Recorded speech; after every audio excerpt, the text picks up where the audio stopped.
मुझे भी इसका रसपान कराएगा। तो भगवान नंदीश्वर ने उस कथा को सुना।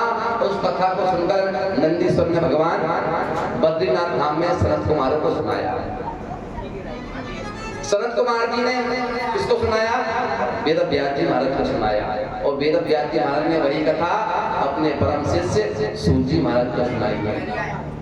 शंकर भगवान की जय। महाराज कैलाश से उतरकर कथा कहाँ गई? प्रयाग क्षेत्र। कहा कैलाश से कथा भगवान शिव पार्वती को सुना रहे हैं, वही कथा नंदीश्वर सुन रहे हैं, वही कथा संत कुमार सुन रहे हैं बद्री धाम में, और वही कथा वेद व्यास जी महाराज सूत जी को सुना रहे हैं। सूत जी प्रयाग क्षेत्र में वही कथा सुना रहे हैं। और जब कहते हैं प्रयाग जैसी तीर्थ, प्रयाग जैसा तीर्थ कहीं नहीं। क्यों? क्योंकि प्रयाग में माँ गंगा, माँ जमुना और माँ सरस्वती तीनों का संगम है। और जहाँ भगवान विष्णु, भगवान ब्रह्मा और शिव का संबंध हो जाता है, वहाँ तो वैसे ही सत्संग चालू हो जाता है, हरि कथा की चर्चा होने लगती है। कहते ना, गोस्वामी ने लिखा है कि मागे मगर गति रति जब होई, तीरथ पतित अवसुर कोई, कि मागे मगर गति रति जब होई, तीरथ पतित अवसुर कोई। माघ का ऐसा पावन महीना बताया है कि प्रयागराज में संतों का समागम होता है। और जब संतों का समागम होता है तो संत एक दूसरे से कैसी बात करते हैं कि प्रभु बहुत दिन हो गए आपके दर्शन लिए, कोई मंगल में हमें कथा सुनाइए। कौन कह रहा है यहाँ पर प्रयाग में? सोनक ऋषि कह रहे हैं सूत जी महाराज से कि हे गुरुदेव, हमने सुना है कि आप जो कथा करते हैं ना, आपके मुख से जो कथा आप बांटते ना, ऐसा लगता है कि सुनते चले जाइए, सुनते चले जाइए। आप जैसा भी वक्ता कोई नहीं है। हमने सुना है जब आप कथा कहते हैं तो आपका संपूर्ण शरीर रोने लगता है, आप मग्न होकर कथा कहते हैं। सूत जी महाराज का एक नाम कल मैंने बताया था, रोहर्षण भी। उनका मन भगवान के चित्त में ऐसा लगता है, और जब वो कथा कहते हैं तो मानो ऐसा लगता है कि साक्षात परमात्मा के दर्शन। आज प्रयाग क्षेत्र में माँ गंगा जमुना सरस्वती की नदी के किनारे पावन तट पर सूत जी महाराज का आसन लगा। सूत जी महाराज को सुंदर आसन पर सोनक ऋषि ने बिठाला और बिठालकर कहा, हे गुरुदेव, कलयुग में मानव की आयु वैसे ही कम, कलयुग आने वाला है और मानव की वृत्ति बिगड़ने वाली है। ना तो वो दया करेगा, ना सत कर्म करेगा, ना पुण्य करेगा, ऐसा कोई काम नहीं करेगा जिससे वो परमात्मा की होती है। देखो कलयुग में व्यक्ति पुण्य से बचना चाहता है कि पुण्य ना हो जाए मुझसे, और सतयुग में व्यक्ति पाप से परहेज करते हैं, कहीं हमसे पाप ना हो जाए। और द्वापर में काय, कलयुग में काय से कहीं हमसे पुण्य ना हो जाए, पुण्य का कोई काम ना हो जाए। तो महाराज जब गुरुदेव को बिठा लाया और आसन पर, सुंदर आसन पर बिठा कर कहा, गुरुदेव, मानव के कल्याण के लिए कोई हमको जिससे मानव का कल्याण हो सके ऐसी कथा हमें सुनाई। इस बात को सुनकर सूत जी महाराज गदगद हो गए और कहा कि आपने अपने लिए प्रश्न नहीं किया, ये प्रश्न किया है तो सारे समाज के कल्याण के लिए भी किया। कलयुग में व्यक्ति अपने धर्म से डोलने लगेगा, ना तो गुरु की सेवा करेगा, ना भाई की सेवा करेगा, ना माता पिता की सेवा करेगा, ना गुरु के वचनों का अनुसरण करेगा, उसकी प्रवृत्ति असुरों जैसी हो जाएगी। कल भी मैंने बताया था जगत के माता पिता कौन है? भवानी शंकर वंदे श्रद्धा विश्वास। जगता पितरो वंदे पार्वती परमेश्वरा। पुत्र अपने माता पिता से प्रेम नहीं करेगा, पुत्र माता पिता की बातों को नहीं मानेगा, ये सब कलयुग में होने वाला है। और माँ कैसी हो, पिता कैसे ही हो, पुत्र कैसे ही हो, लेकिन माता पिता के लिए सर्वोत्तम होता है। यदि वो एक खड़ी गलती भी कर दे तो माता पिता उसे संभाल लेते हैं। जैसे बड़ा जब पुत्र हो जाता है तो ना माता की वचनों को सुनता है ना पिता की वचनों को सुनता है, क्योंकि वो बड़ा हो जाता है। और जब बड़ा हो जाता है तो वो अपनी मनमानी करने लगता है, सब दोष माता पिता पे लगा देता है। ऐसे ही रामचरितमानस में जब राम को वनवास हुआ, वनवास कौन ने मांगा? राम को। हमने सुना कैकेयी ने मांगा, तो लोग किसको दोष लगा रहे हैं? माँ कैकेयी कि माँ कैकेयी ने राम को वनवास दिया। क्या वाकई में कैकेयी का दोष था क्या? तो कैकेयी ने ऐसा चाहेगी अपने पुत्र के लिए कि राम को वनवास और मेरे पुत्र भरत को राजगद्दी? तो दोष लगाने वाले तो माँ कैकेयी को भी दोष लगा देते हैं कि माँ कैकेयी अच्छी नारी नहीं है जो राम को वनवास भेजती है। तो कुछ लोग कह रहे माँ कैकेयी का दोष नहीं, कैकेयी तो रानी थी, दोष तो मंत्रा का। मंत्रा ना कहती कैकेयी से तो कैकेयी का मानती राम को वनवास के लिए, तो कैकेयी का दोष नहीं, मंत्रा का दोष है। कुछ लोग कह रहे मंत्रा का भी दोष नहीं है। रानी होने के बाद दासी का कहना मानना कोई जरूरी है क्या? अरे कैकेयी तो रानी थी, समझदार थी, दासी का कहना क्यों माना? मना कर देती, तो कैकेयी का दोष है। तो उन्होंने कहा कैकेयी का दोष भी नहीं, कुछ कहने लगे दोष तो दशरथ जी का। अरे दशरथ तो चक्रवर्ती राजा है ना, तीनों रानियों के राजा है ना, वो मना कर देते हैं कैकेयी ये वरदान नहीं दूंगा, तो क्या हिम्मत होती कैकेयी की? नहीं मानती, तो दोष तो सबसे बड़ा दशरथ का है। कुछ लोग कहने लगे दोष दशरथ जी का भी नहीं है, भरत जी का दोष है। यदि भरत ना होते, जो ना हो जगन में भरत को सकल धरण धरण सबसे बड़ा दोष भरत का होता तो माँ कैकेयी वनवास की मांगती। भरत का दोष है। कुछ लोग कह रहे भरत का दोष नहीं है, दोष किसका है? राम जी का। राम जी होते नहीं तो वनवास होता नहीं। तो राम जी कहते लगे कोई का दोष नहीं, सारा दोष है तो मेरा दोष है। तो जब राम जी को नहीं छोड़ा लोगों ने तो हमारी क्या बात है? हमको तो वैसे नहीं छोड़ेंगे।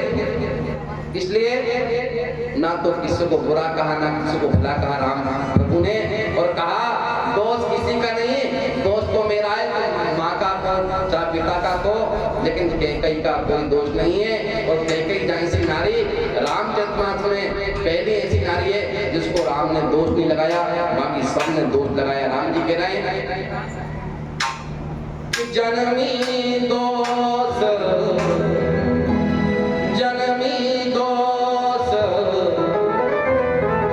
जड़ते जिन्हें हरि साधु सभा से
दो माँ श्रेष्ठ बताई गई है।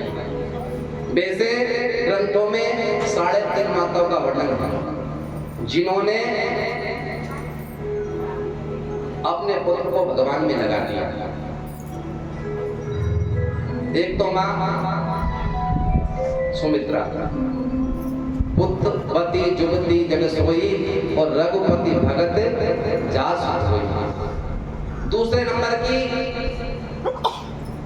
वही माँ जिनका नाम था उत्तानपाद की पत्नी सुनीति, जो ध्रुव को भेजकर भगवान के प्रति प्रेम में लगा दिया। और एक वही माँ मदालसा, माँ मदालसा जो थी के 3 पुत्र थे। माँ मदालसा भगवान का खूब भजन करती थी और माँ मदालसा की जो 3 पुत्र थे उन दोनों पुत्रों को तो उन्होंने ऐसा ज्ञान दिया कि वो दोनों उस मंत्र का जप कर कर जंगल की ओर चले गए। अब जो छोटा पुत्र था माँ मदालसा का, उसका नाम था अलर्क। अलर्क बड़ा बुद्धिजीवी था, माँ और पिता दोनों का कहना मानता था। माँ मदालसा प्रतिदिन उसे कोई गायत्री मंत्र या राम नाम का मंत्र या कृष्ण नाम का मंत्र देती थी और वह अलर्क उस मंत्र का स्वतः ही जाप कर रहा था। जब पिताजी ने कहा अलर्क बेटा तू वो राजगद्दी संभालना, तो माँ के मन में संशय हुआ। माँ मदालसा के मन में संशय हुआ कि मेरे दोनों पुत्र को तो मैंने जंगल भेज दिया और तीसरे पुत्र को मैं भगत बनाना चाहती हूँ और ये राजगद्दी पर बिठाना चाहते हैं अलर्क को, मैं ऐसा होने दूंगी कदापि। माँ मदालसा ने संकल्प किया कि मेरे दोनों पुत्र जंगल की ओर चले गए और तीसरे पुत्र जो है ना इस राजगद्दी पे नहीं बैठने दूंगी अलर्क को। प्रातः काल उठकर वही मंत्र देती और अलर्क उस मंत्र का स्वतः ही जाप करता रहा। जब अलर्क का राजपाट में बैठने का मौका आया और माँ मदालसा का जाने का समय आया, तो माँ के कक्ष में गया अलर्क और माँ को प्रणाम करने लगा। माँ अब मुझे कोई ज्ञान उपदेश दीजिए। कहा बेटा मैं तुझे एक मंत्र लिख के देती हूँ, लेकिन उस मंत्र को तू ताबीज में डालकर अपने गले में रख लेना और जब कभी संकट आए तेरे जीवन में उस ताबीज को खोलकर उसको पढ़ लेना। माँ मदालसा ने पर्ची बनाकर उसको ताबीज में डालकर अलर्क के गले में पहना दिया ताबीज। अलर्क ने उस ताबीज को पहन लिया और माँ मदालसा ने सोचा कि मेरा भाई जो है ना, मेरे भाई से कहकर मेरे राज्य में आक्रमण करवा दूंगा। माँ मदालसा ने अपने भाई से कहा कि तुम हमारे राज्य का अधिकार कर दो। अब उसने भाई ने क्या करा, माँ मदालसा का जो राज्य था उस राज्य पर चढ़ाई कर दी, पूरे राज्य को अपने कब्जे में कर लिया। अलर्क लड़ता रहा, सेना अलर्क की पूरी खत्म हो गई, कोई बचा नहीं, केवल अलर्क के जो था वो बच्चा केवल। उसने सोचा अब मैं क्या करूं, संकट की घड़ी याद आई माँ की, कि माँ ने कहा था कि जीवन में कभी संकट आ जाए तो उस ताबीज को खोलकर देख लेना, तेरी समस्या का समाधान हो जाएगा। अलर्क ने देखा कि माँ की बात याद आई, उसने उसको ताबीज को खोला, उसमें लिखा था कि बेटा ये दुनिया किसी की नहीं है, ना मैं तेरी माँ हूँ ना तू मेरा बेटा है, सब जगत के हैं, सारे रिश्ते नाते धन माया मोह मस्त अहंकार सब कुछ उस परमात्मा का है, जो जिसका है उसी को अर्पण कर देना चाहिए। और इस दिन से अलर्क के मन में ऐसा वैराग आया और अपना राजपाट छोड़कर वो भी चला गया। वृंदावन बिहारी लाल की। तो माँ की सीख और पिता की सीख, इसलिए माँ जो होती है पुत्र को ज्ञानवान पहले से देती है। पहले माता पिता संसार के पुत्र के अधिकारी के रूप में गुरु कहे गए। एक तो जगत माता पिता शिव और पार्वती और दूसरे इस कलयुग के माता पिता। हम उन माता पिता को तो पूज रहे हैं, लेकिन कलयुग के जीव के माता पिता पुत्र पूज नहीं रहा है, सम्मान नहीं कर रहा है। प्रात काल उठकर रघुनाथा और माता पिता गुरु ना भाई माता राम जी प्रातः काल उठते थे और माता पिता के कक्ष में जाकर उनके चरणों को दबा देते थे। तो कहने का मेरा यही भाव है कि महाराज ये कथा कैसी है। राम जी कह रहे हैं कि भव सागर पारे जो पावा और भव सागर जो पारे जो पावा शंभु कथा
जो व्यक्ति इस कथा को सुनता वह स्वतः ही भव सागर से पार हो जाता है।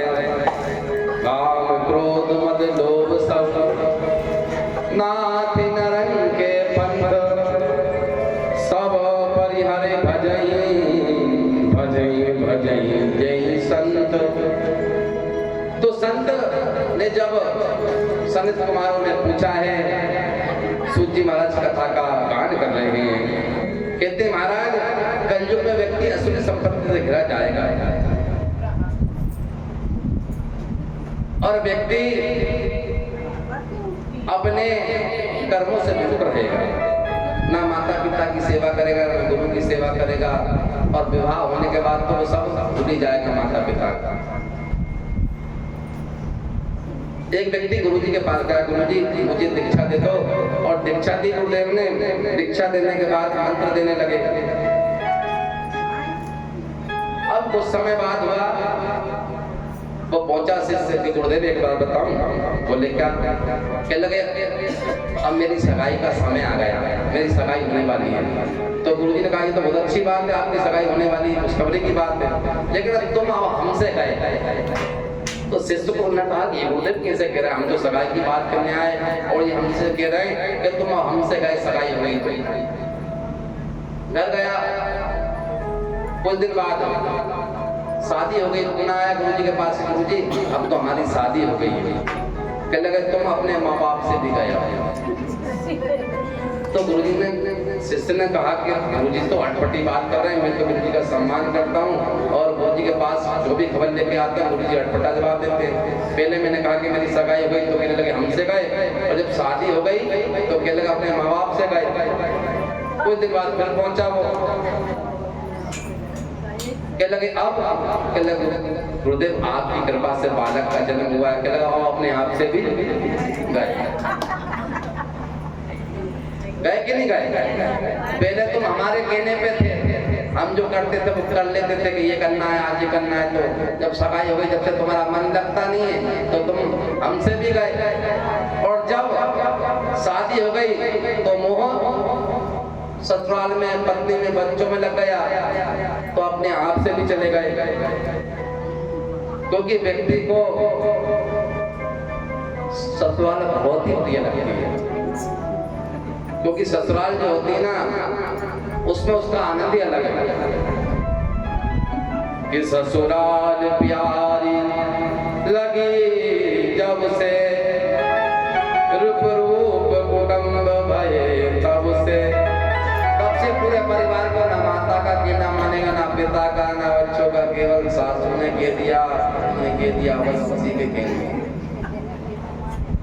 अपने आप से भी गए, माता पिता से भी गए और खुद से भी गए। तो गुरु के पास जाओगे तो गुरु से सतमार्ग बताना चाहिए। इसी कारण यह प्रश्न किया है वहां पर, क्या गुरु महाराज कलयुग में व्यक्ति असुर संपत्ति से घिर रहा है, आप कोई मंगलमय कथा हमको सुनाइए।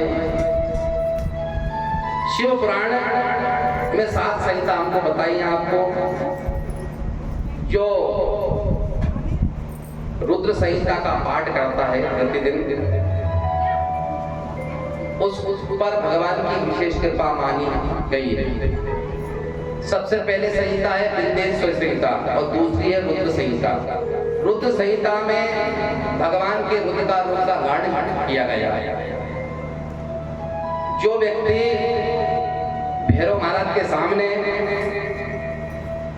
3 दिन तक मौन होकर, भैरव के सामने, भैरव कहाँ है? सबके पास भैरव, जो भैरव पूछते ना कुलदेवी के साथ, उन भैरव की बात कर रहा हूं। और मंदिर उज्जैन में भी भैरव है महाकाल के पास। जो व्यक्ति 3 दिन तक मौन होकर भगवान भैरवनाथ की आराधना करता है और रुद्र संहिता का उनके सामने पाठ करता है, भगवान उसके मनोरथ पूर्ण करते, जिसमें किंचित संदेह नहीं।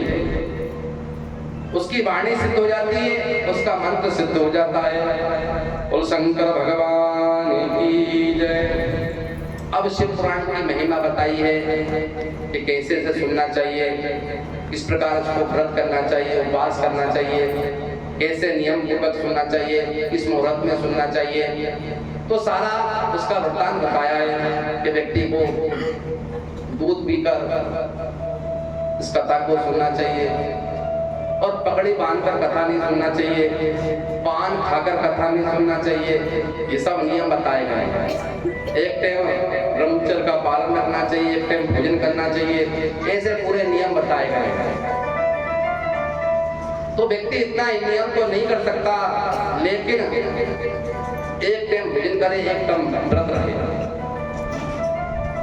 और व्रत रहकर स्वतः भगवान ओम नमः शिवाय का जप करता है।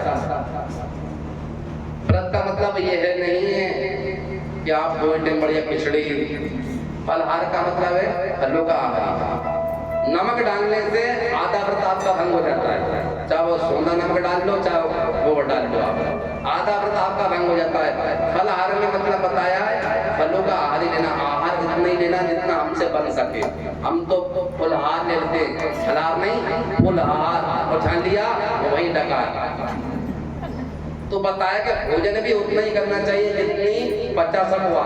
कोई तो इतना भोजन कर लेता है कि पानी पीने में भी दिक्कत आती है कि पानी थोड़ी देर बाद पिएंगे, भोजन ही डट के हो गया, सांस लेने में तकलीफ होने लगी। तो भोजन भी उतना ही जितनी देर हम बैठ सके, क्योंकि व्यास गादी की मर्यादा है कि व्यास गादी पे 3 घंटे 4 घंटे 5-5 घंटे व्यक्ति बैठता है और श्रोता भी बैठता है इतनी देर। तो कब? जब भूखे रहोगे थोड़े बहुत आप, और जब ले आओगे तो एक व्यक्ति कथा में गया और कथा में जब पहुंचा तो उसका व्यापार था कपड़े का व्यापार करता था वो। अब वो कथा में जैसे जैसे पहुंच गया, बढ़िया खूब भोजन करा उसने, कथा में जाकर बैठ गया। अब कथा में बेटा उसने सोची आज सोमवार का दिन है, आंखें बंद कर आज तो बहुत गिराकी आएगी बेटा कथा में, लेकिन मन कहाँ है उसका? दुकान में। कि आज तो बहुत गिराकी आएगी। इतने में एक व्यक्ति आया उसके मन में कि भैया सेठ जी ये लाल कपड़ा क्या भाव का है? कि लगे 10 रुपए मीटर, कि लगे पीला ये 15 रुपए मीटर, कि लगे ये काम करो 8 मीटर काट बेटा कथा में वो 8 मीटर काट दो ये पीला वाला। अब उसने सोची काट के लगा तो कैंची हाथ में थी, ये तो थी नहीं, हाथ था और कपड़ा बगल वाले का जो था ना कुर्ता उसे दे के लगे सब एक भाव ले जाओ। अब के लगे भैया क्या कर रहे हो कपड़ा? अरे मैंने सोचा दुकान पे बैठा हूँ। अरे कुर्ता फाड़ दिया भैया, कहाँ बैठा है, कहाँ तेरा मन है, कहाँ की तेरी याद है। तो कम से कम ऐसा तो नहीं होना चाहिए माने एक ही जगह रख लो भैया। कबीरा मन निर्मल भयो, ओ कबीरा मन निर्मल भयो, जैसे गंगा तीर, ओ पाछे पाछे हरि फिरे, कहत कबीर कबीर। तो मन भगवान में लगाना चाहिए। उन्होंने मन के बारे में पूछा कि भगवान मन कैसे लगेगा, उसका क्या उपाय है? आगे बताया यशवंत जी महाराज कह रहे हैं कि भगवान के 2 स्वरूप हैं। भगवान शिव के 2 स्वरूप हैं। आपको मालूम है क्या? कैसे? देखा होगा भगवान एक ये चित्र में और एक शिवलिंग रूप में, एक सकल में है और एक निष्कल में है। तो सूत जी महाराज से प्रश्न कर रहे हैं कि भगवान निष्कल भी और सकल भी है?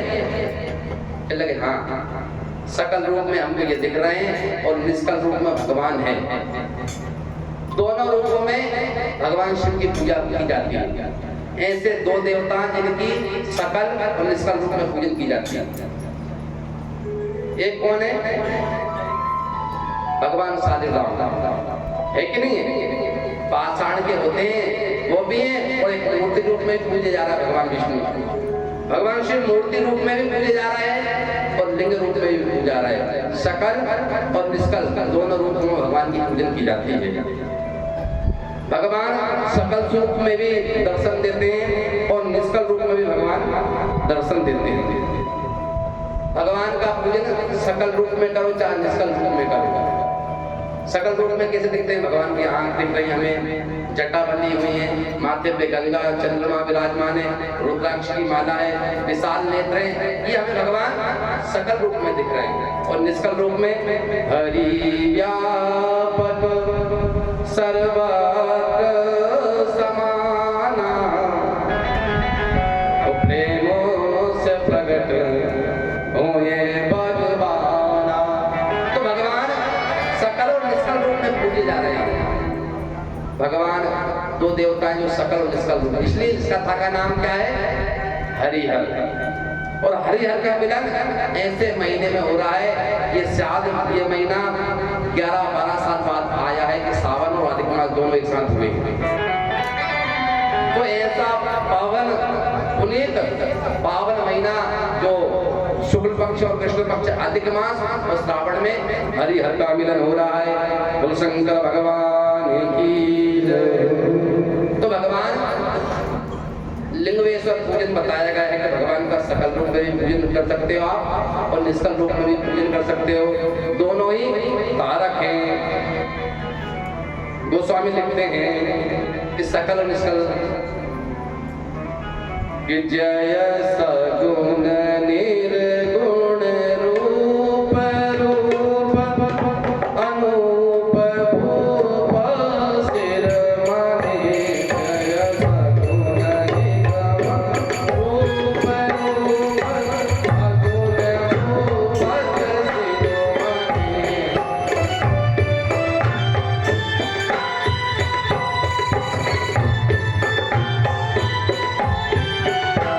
रस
वृक्ष में हूँ, वृक्ष के रूप में भी हूँ, जीव जीव में मैं हूँ और मेरे सिवाय संसार में कोई नहीं है।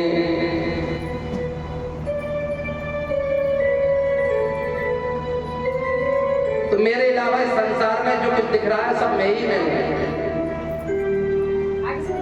ओ भोले बाबा,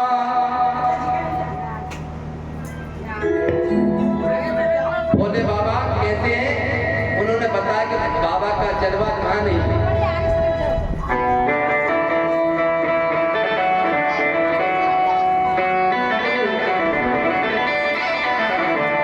शंभू बाबा का जलवा कहाँ पर नहीं है। जहाँ देखोगे भगवान शिव का जलवा बताएगा।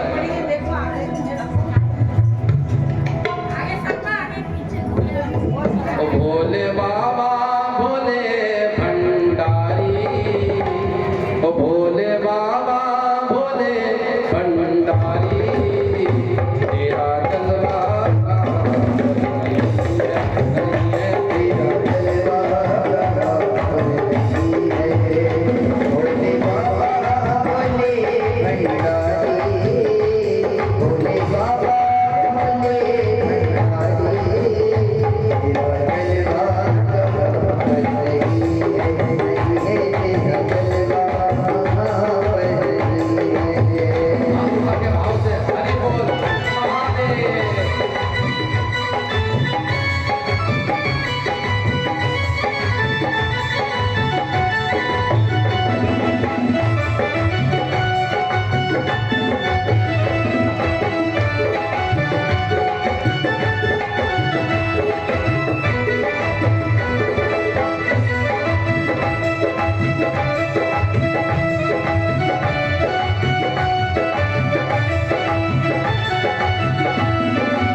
के डर से, हमको जीते दुनिया के डर से, हमको दुनिया की परवाह नहीं है, नहीं है।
कहीं ना कहीं तो गिर ही रहे होंगे, कोई मधुशाला में गिर रहा है, कोई कहीं गिर रहा है, लेकिन हम लोग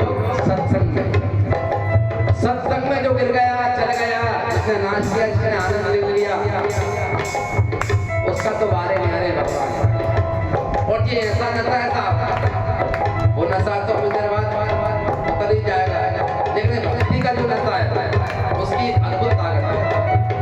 ये नशा जल्दी चढ़ता नहीं है, पहले तो ये नशा जल्दी चढ़ता नहीं है, ये नशा जल्दी चढ़ता नहीं है,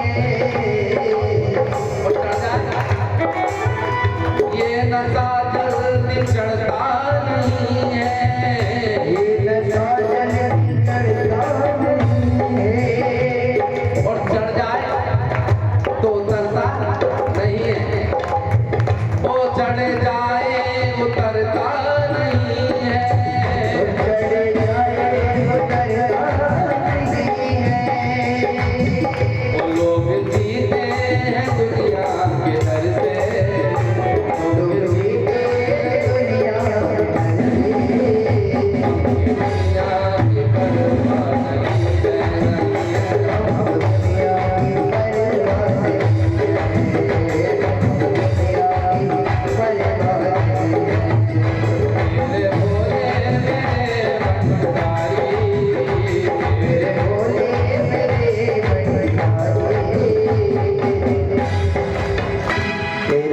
परवाह नहीं है।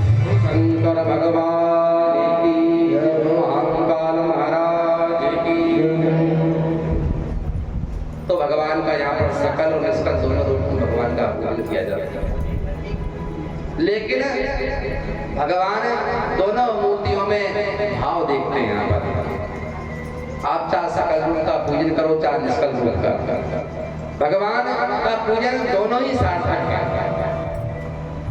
आगे सूजी महाराज कहते हैं कि भगवान का जन्म ये लिंग स्वरूप में कैसे हुआ। भगवान का शिव का सबसे पहला शिवलिंग कौन सा हुआ, तो उसके बारे में कथा आती है कि आज्ञान्ति मिला धृष्या अनुणाचल यावसे काशी च मुक्ति च दायना सता। कहा एक समय भगवान विष्णु क्षीर सागर में शयन कर रहे थे।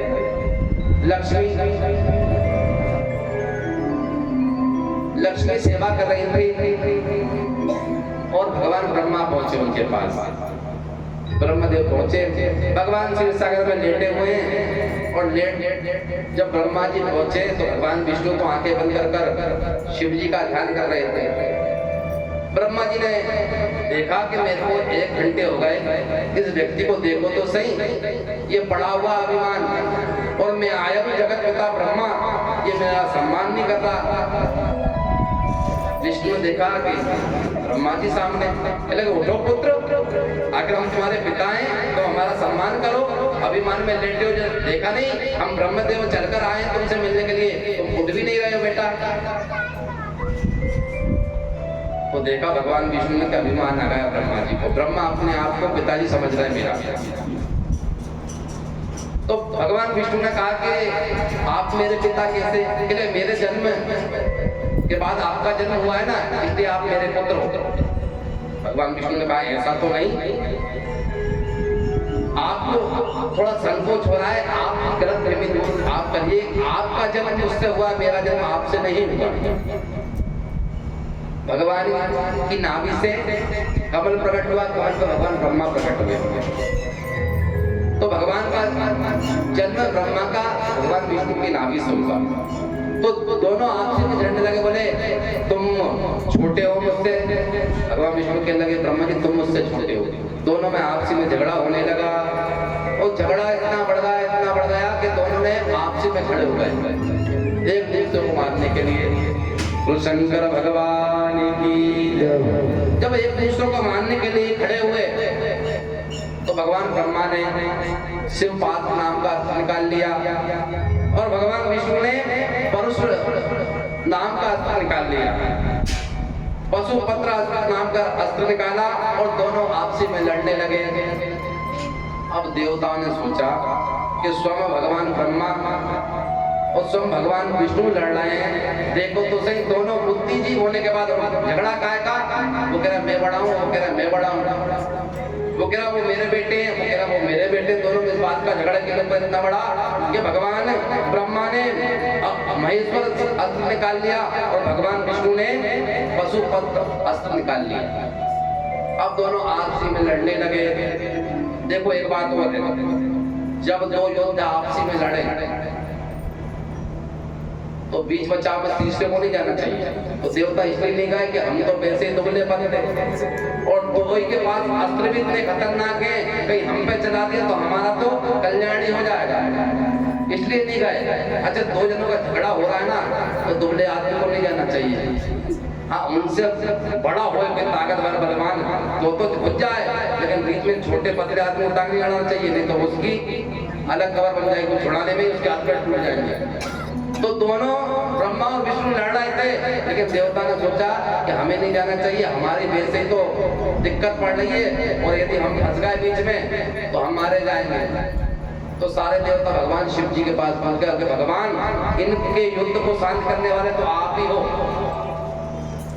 अब दोनों ने अस्त्र उठा लिया, अस्त्र उठा के जैसे मारने वाले थे, यदि अस्त्र चल जाता तो वाकई में पूरी पृथ्वी नष्ट हो जाती।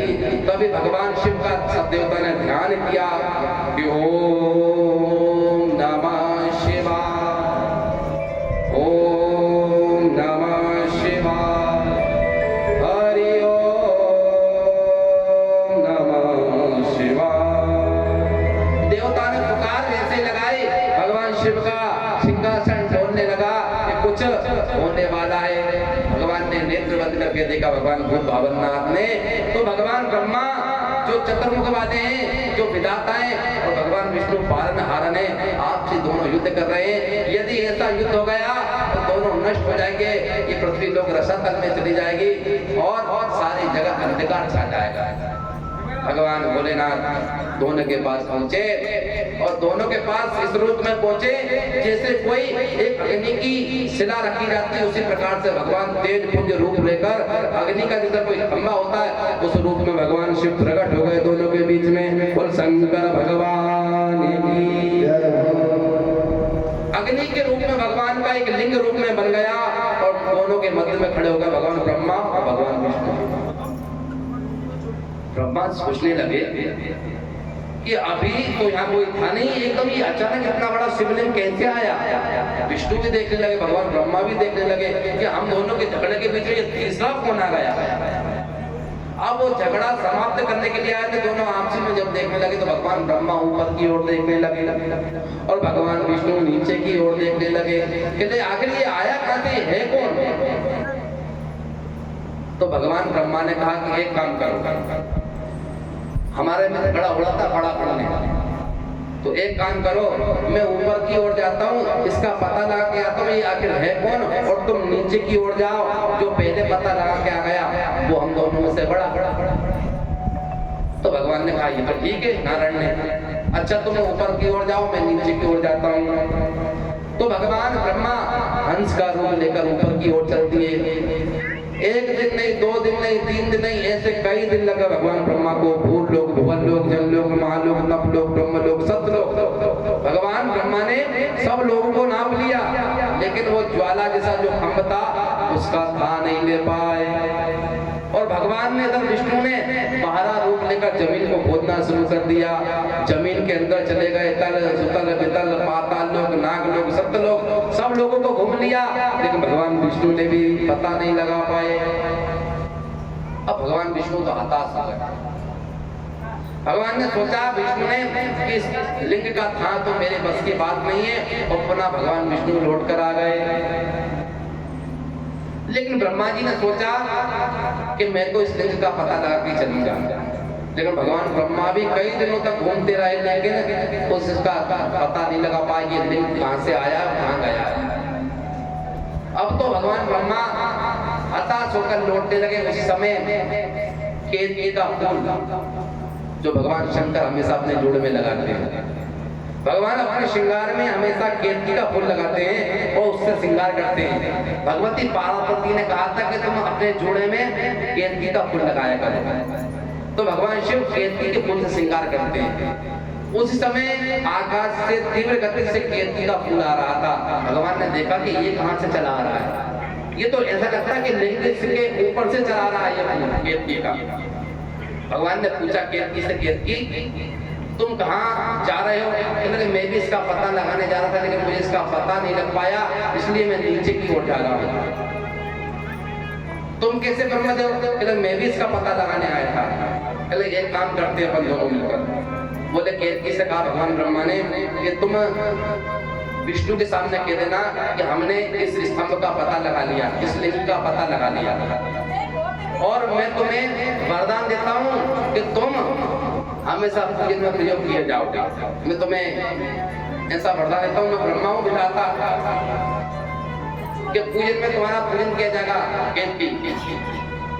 केतकी से झूठ बुलवा दिया ब्रह्मा ने। कहते आओ प्रभु, आप जैसे आप ब्रह्म देवता हैं, आप जैसा कहोगे वैसे ही कहना पड़ेगा, ये तो आप मुझे नष्ट कर दोगे। केतकी को समझा दिया भगवान ब्रह्मा ने कि भगवान विष्णु सामने कह देना कि हम इसका पता लगाया है। भगवान ब्रह्मा और केतकी विष्णु के पास आते हैं। भगवान हाथ जोड़कर कहते हैं ब्रह्मा से कि आप इस लिंग का पता लगाया है। बोले हाँ पता लगाया है। तो भगवान ब्रह्मा ने विष्णु से पूछा कि तुमने। तो विष्णु ने कहा प्रभु ब्रह्मदेव आप पूछे, मैं तो इसका पता लगा के नहीं आया, मैंने सब लोगों को घूम लिया, लेकिन इसका पता मुझसे नहीं लगा। ब्रह्मा कहने लगे इसलिए तो मैं तुमसे कह रहा था कि मैं तुम मेरे पुत्र हो, मैं तुम्हारा पिता हूँ, देखो मैं इसका पता लगाया। कह लगे कोई गवाह है आपके पास। कह लगे हाँ गवाह मुझे मालूम था विष्णु, तुम जरूर पूछोगे, मैं गवाह भी साथ लेके आया हूँ। बोले कौन। कह लगे पूछो इस केतकी के फूल से। केतकी से पूछा क्यों। ब्रह्मदेव ने इसकी छोर लिया कि नहीं लिया इस लिंग का। उन्होंने कहा इसका छोर ले आया। तो भगवान ने विष्णु ने ब्रह्मा जी के चरणों में गिर गए, प्रभु आप मेरे पिता हैं, मैं आपका पुत्र हूँ, आज से मैं आपकी पूजन करूंगा। बोल वृंदावन बिहारी लाल की। भगवान ब्रह्मा को घमंड हो गया, अपने बल का अभिमान का, और भगवान विष्णु का सर नीचे होकर ब्रह्मदेव का पूजन करने लगा।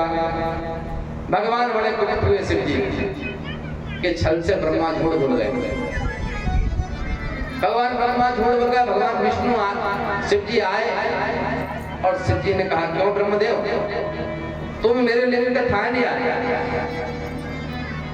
उसी समय भगवान क्रोधित हो गए कि ब्रह्मा, तुम सृष्टि के रचयिता हो और तुम झूठ बोल रहे हो। कहा, प्रभु मुझे क्षमा कर दे। भगवान विष्णु शिव ने कहा कि तुम्हें पूजन करने का ज्यादा ही शौक है पूजवाने का। भगवान शिव कुपित हुए और अपनी प्रकृति से वीरभद्र को प्रकट कर दिया और भगवान भैरव को प्रकट किया। भैरव को आदेश दिया, जाओ ब्रह्मा का एक सिर काट दो, जिससे वो झूठ बोल रहे थे भगवान ब्रह्मा। और उसी समय भगवान भैरव ने तलवार उठाई और ब्रह्मदेव का जो ऊपर का सिर था वो सिर से अलग कर दिया और सिर नीचे गिर गया। बोलो शंकर भगवान की। पहले ब्रह्मा के 5 मुख थे, 5 मुख से भगवान ब्रह्मा गायत्री करते थे। जिस दिन से भगवान ब्रह्मा ने झूठ बोला, उस दिन से भैरव ने उनका ऊपर वाला जो सिर था वो काट दिया। अभिमान का जो सिर था जिससे झूठ बोले थे भगवान ब्रह्मा, उस सिर को काट दिया। सारी पृथ्वी कांपने लगी और ब्रह्मा जी शरण में आ गए, प्रभु मुझे क्षमा करो, मैं आपका नहीं समझ पाया। पहला शिवलिंग हुआ अरुणाचल प्रदेश में अग्नि स्तंभ से, जो ये पहला शिव है। उस दिन मार्गशीर्ष आधा नक्षत्र के दिन भगवान का प्रागट हुआ। वृंदावन बिहारी लाल की जय। मार्गशीर्ष आधा नक्षत्र के दिन ये शिव लिंग प्रकट हुआ ज्योति के रूप में, जो पहला शिवलिंग कहाया गया है अरुणाचल में। जो व्यक्ति अरुणाचल जाकर उस शिवलिंग का दर्शन करता है, भगवान उसकी मनोरथ को पूर्ण कर देते हैं। और अरुणाचल महादेव की जय। अब तो भगवान ब्रह्मा ने कहा, मुझे क्षमा करें। कहते हैं कि प्रभु मैं समृद्धवान हो गया था अपने आप में, तो मैं सब अपने आप को ब्रह्मा समझने लगा था। इसलिए बाबा लिखते हैं कि समृद्ध को दो से गोसाई, समृद्ध को नहीं दो से गोसाई, समृद्ध को नहीं दो से गोसाई, समृद्ध को नहीं दो से गोसाई। रज पावक सुर सर की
महीना में हम शिवरात्रि मनाते हैं। आधा नक्षत्र के दिन भगवान का पहला ज्योतिर्लिंग हुआ, उसी दिन से हम लोग शिवरात्रि मनाते हैं। और अरुणाचल भगवान की। अरुणाचल के जो दर्शन करता है वो जन्म मरण से मुक्ति पा लेता है, सहज ही साझ मुक्ति होती है उसकी। और जब वो शिवलिंग प्रकट हुआ तब भगवान ब्रह्मा और विष्णु ने उसकी प्रार्थना की है। और प्रार्थना कैसे की? कि भगवान आप तो घट घट में वासी हैं, हम दोनों में आपसी में झगड़ा हो रहा था, तो उस झगड़े को आपने समाप्त कर दिया और दोनों ने मिलकर भगवान ब्रह्मा और भगवान विष्णु की स्तुति करने लगे कि प्रभु आपके हम बार बार वंदन करते हैं।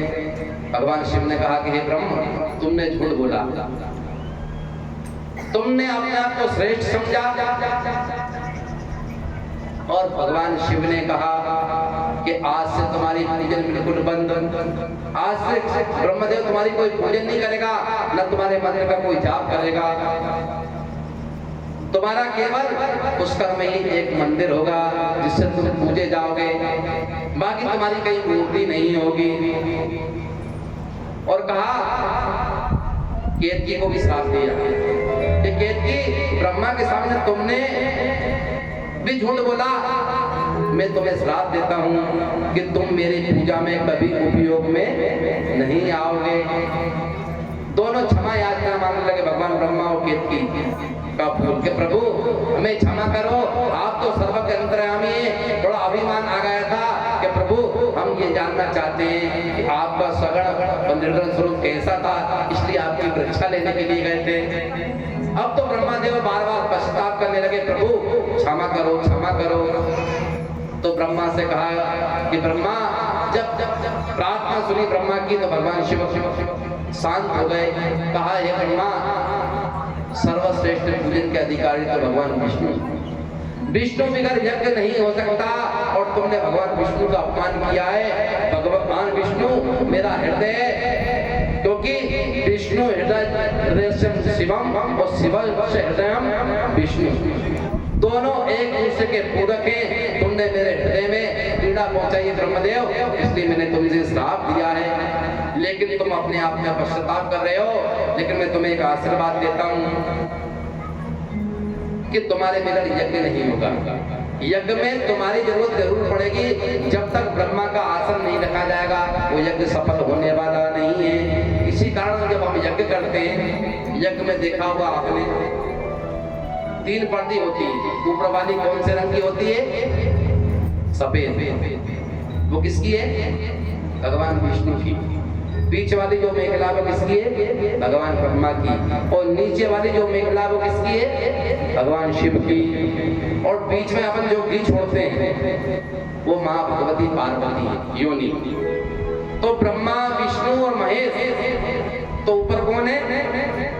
भगवान विष्णु श्वेत वर्ण, और नीचे आधार कौन है? भगवान शिव। बीच में ब्रह्मा है। तो ऊपर और नीचे का आधार सबसे बड़ा, इसलिए भगवान विष्णु मेरा हृदय, और तुमने विष्णु के हृदय को ठेस पहुंचाई है। इसी कारण मैं तुमको श्राप देता हूं कि तुम्हारा पुष्कर में एक ही मंदिर होगा। लेकिन ये वचन भी देता हूं कि जहाँ कहीं यज्ञ होगा उसमें पहले मंदिर के अधिकारी आप होंगे ब्रह्मा। आपके बिगड़ पूजन यज्ञ सफल होने वाला नहीं है। और ब्रह्मा स्तुति करने लगे। केतकी ने कहा प्रभु आपने ब्रह्मा जी को तो श्राप से मुक्त कर दिया, लेकिन मेरा क्या होगा? तो केतकी से कहा कि तू मेरे पूजन में प्रयोग में नहीं आएगा कभी। तूने भी छल किया ब्रह्मदेव के साथ, तू मेरे पूजन में कभी उपयोग में नहीं आएगा। लेकिन जिस जगह मेरा पूजन हो रहा है उस जगह जब मंडप बनेगा, उस मंडप में सजाने के काम में तू जरूर हो जाएगा। सब देवताओं के लिए पूजन में श्रेष्ठ रहेगा, लेकिन मेरे पूजन में श्रेष्ठ नहीं रहेगा। मेरे मंडप में तू सुशोभित हो जाना है। इसे मंडप डालते ना शिवरात्रि में, साड़ी, केले के खंभे, फूल, बंदरवार, उसमें तू उपयोग में आएगा। बोल शंकर भगवान की जय। और भगवान ब्रह्मा और भगवान विष्णु ने सुंदर स्तुति की। यहाँ पर कहे भोलेनाथ हम आपको बार बार वंदन करते हैं कि नमामि समीसा न निर्वाण रूपम दिवं व्यापकं ब्रह्मवे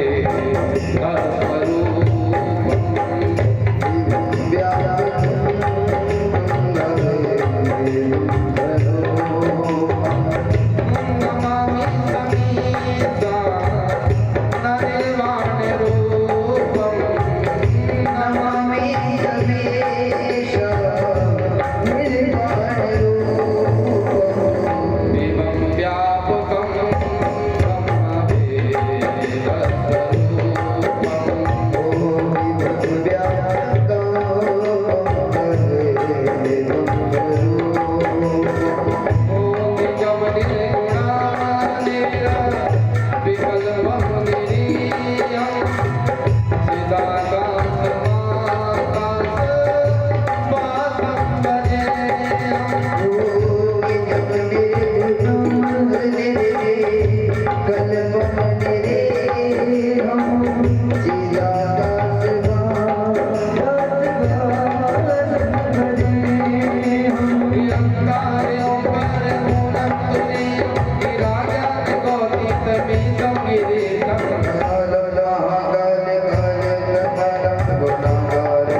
वेदों को जानने वाले निजम निर्गुणम निर्विकल्पम निरीयम चिदाकाशमाकाश वासनादि निरंकार ओंकार मूलम तुरीयम ज्ञान गोदित मीशम श्रीशम कराल महाकाल कालम कृपालम गुणागार संसार वास तो सारा संसार गौरव गंभीर मनोभूति कोटि प्रभास बार-बार स्तुति करते हैं तो कह रहे हैं कि मुझे दास बना कर रख लेना भोलेनाथ तू अपने चरणों में मुझे दास बना रख लेना भोलेनाथ तू अपने चरणों में मुझे दास बना कर रख लेना भोलेनाथ तू अपने चरणों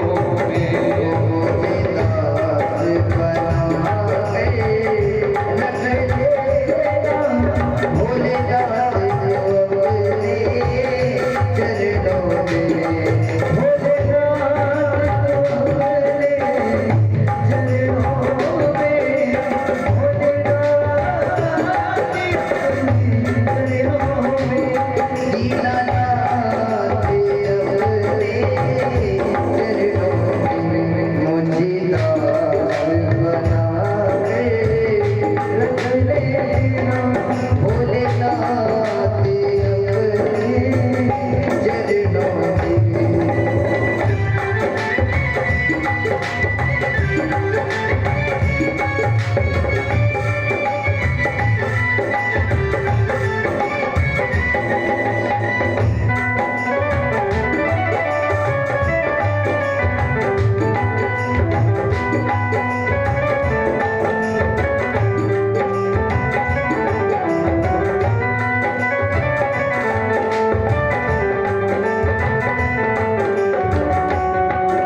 शिवरात्रि के दिन भगवान विष्णु ने और भगवान ब्रह्मा ने पहला ज्योतिर्लिंग जो प्रकट हुआ भूलोक में अरुणाचल प्रदेश में अरुणाचल महादेव के नाम से हुआ है।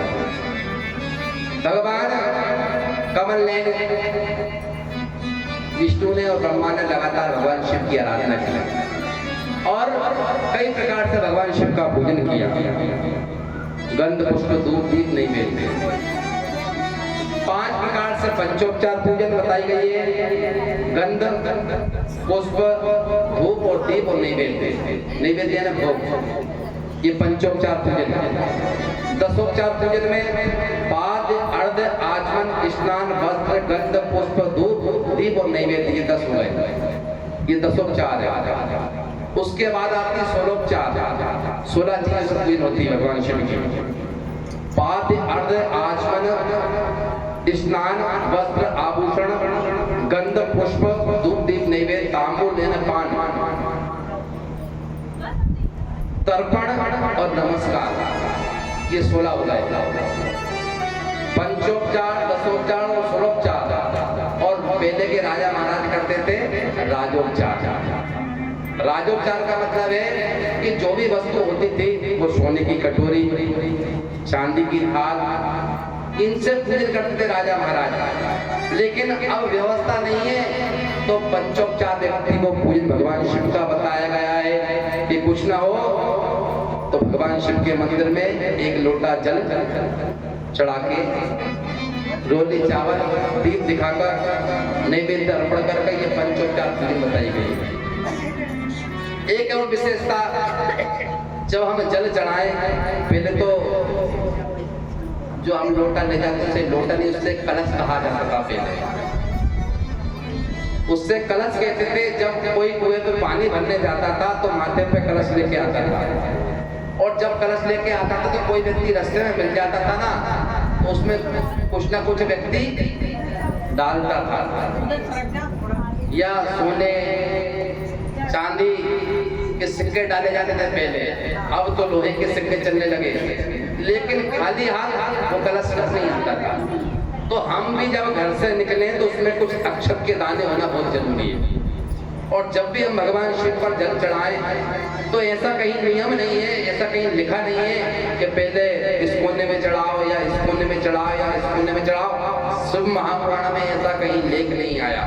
मंदिर में जब जाओ तो घर से ऐसा भाव लेके जाओ तो भगवान हम आपके लिए एक कलश लेके जा रहे हैं और इस कलश में गंगा जल समझ लेना या नर्मदा जल है, हम आपको इससे स्नान करा रहे हैं जिससे हमारे घर की अला बला जो दूर हो जाए।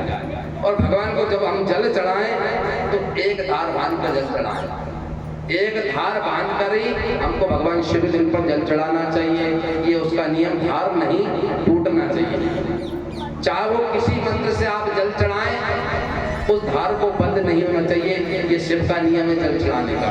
आधा धार चढ़ा दिया देली पे, आधा उधर चढ़ा दिया, आधा उधर चढ़ा दिया, पूरा गीला कर दिया, ना कहीं लगा ना कुछ हुआ। तो जल जब भी चढ़ाएं, चाहे वो एक लोटा जल चढ़ाएं, आप एक ही देवता को समर्पण कर दें, भगवान शंकर सबके पास पहुंचा देंगे। बोल शंकर भगवान की जय। ऐसा कहीं लेख नहीं आया कि जगह जगह जल चढ़ाया। भगवान का जल चरणों तक देकर और उनको अर्घ दे देना चाहिए। वो आखिरी अर्घ बताया गया है। काशीपति विश्वनाथ भगवान की जय। शिवरात्रि के दिन भगवान का विशेष पूजन करना चाहिए। हमको 3 रात्रि जगना चाहिए। कौन कौन सी रात्रि? एक दिन शिवरात्रि के दिन जागरण करना चाहिए। मंदिर में शिवरात्रि के दिन भगवान का भजन करना चाहिए और जागरण करना चाहिए, जिससे भगवान शिव 1 वर्ष तक की पूजा आपकी स्वीकार कर लेते हैं। यदि एक दिन हमने जाग लिया शिवरात्रि के दिन, रात भर भगवान का भजन कर लिया, तो 1 साल का पुण्य का फल हमको भगवान शिव दे देते हैं। तो शिव पुराण में लेख आया है। उस दिन जगना चाहिए और भगवान के मंदिर में जाकर भगवान का कीर्तन करना चाहिए। उसी दिन से शिवरात्रि का जागरण बहुत महत्व बताया गया है। दूसरा, शरद पूर्णिमा की रात्रि। शरद पूर्णिमा की रात्रि कोई व्यक्ति को जगना चाहिए। उस दिन भगवान कृष्ण गोपियों के साथ राज करते हैं निधिवन में, वृंदावन में, और उस दिन अमृत बरसता है। वो हम लोग उस दिन सोते हैं। उस दिन भी हमको नहीं सोना चाहिए, उस दिन भगवान का श्रवण करना चाहिए। और तीसरी, दीपावली की रात। दीपावली की रात भी माँ लक्ष्मी जी की रात है। उस दिन भी रात में हम हमारे घर में घी का दीपक लगाकर जागरण करना चाहिए। तो 3 रात्रि बताई है जिसमें हमको जगना चाहिए। तीनों देवताओं की 3 रात्रि बताई है। और महाकाल भगवान की जय। आगे शिवरात्रि के बाद पंचकृत्य बताए हैं, व्यक्ति के 5 कर्मों के बारे में। फिर ओमकार के बारे में बताया गया है। ओमकार क्या है? ओम जो शब्द है उसमें रूप की एक मात्रा लगी है और ऊपर चंद्रमा लगा, उसमें बिंदी लगी है। वो जो है सबसे पहले भगवान शिव के मुख से वो निकला। डमरू से 14 सूत्र निकले और 14 सूत्र से उन्होंने 1 लाख श्लोक निकाले। उन्हीं से श्री महापुराण ये बना हुआ है। जब 14 सूत्र भगवान शिव की डमरू से निकले, आई ऐसे करके 14 सूत्रों की डमरू से निनाद हुआ, तब जाकर ओम नाम की उच्चारण निकला। आप जब ओम बोलोगे तो श्वास रोककर बोलोगे तो ब्रह्मा, विष्णु और महेश और माँ दुर्गा जो चंद्र बिंदु लगी है, उन तीनों देवी का नाम आपके दिव्यांग पर जाएगा। यदि आप लंबी सांस लेकर ओम बोलोगे तो आप ब्रह्मा, विष्णु, महेश तीनों के उस मंत्र से जप कर लोगे। आकार, रकार और मकार से ओम की उत्पत्ति हुई। ओम नमः शिवाय। कितने अक्षर हुए उसमें? 6 अक्षर। ओम नमः शिवाय 6 अक्षर हुए, लेकिन वैसे इसको क्या कहते हैं? पंचाक्षर। पंचाक्षर कहते हैं ना, 5 अक्षरों का मंत्र है। तो ये 6 कैसे हो गया?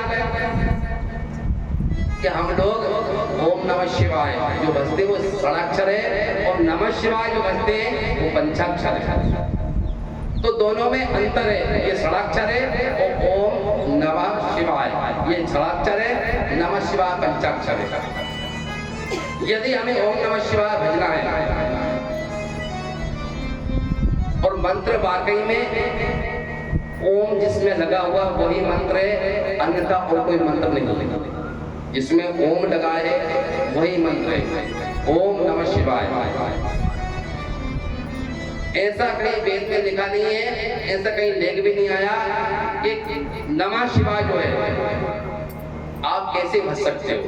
लेकिन जब ओम नमः शिवाय भजोगे आप तो आपको आचमन करना पड़ेगा, आपको पवित्रीकरण करना पड़ेगा, आपको आसन लगाना पड़ेगा, तब जाके आप ओम लगा सकते हैं।